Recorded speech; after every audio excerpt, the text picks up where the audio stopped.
let's see what's happening in Freddie's world of color. Hi there, I'm Freddie from AT Nursery and welcome to my world of color. Today I'd like to talk to you about pelargoniums. Did you know that there are about 250 species of pelargoniums and hundreds of newer varieties? Most of these are indigenous to South Africa and are mainly found along the east and west coast as well as the Cape Peninsula.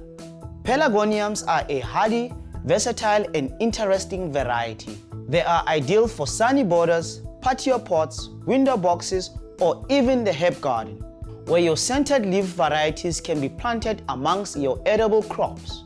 Although many pelargoniums flower from spring through to autumn, the bulk actually flowers from spring to early summer. When planting your pelargoniums, choose a sunny spot with good drainage. They don't like waterlogged soil. They are able to tolerate wind but do not like frost. These are some of my favorite options.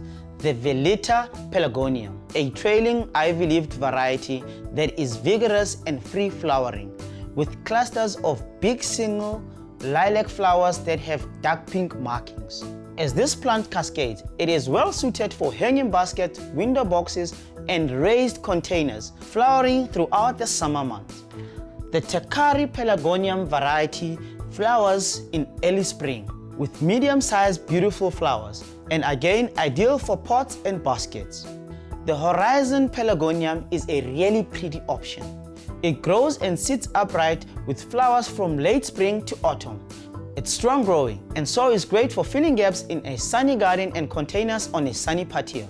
The Pelargonium multi-bloom, as the name suggests, has lots of single flowers in shades of white or pink or red. Some flowers also have little markings that look like white eyes. They flower for a long period and don't mind wet weather. A beautiful choice for containers and border plants. Don't forget, we have made it really easy. All the information you need is on the label. Remember, in good times and bad times, flowers bring moments of joy.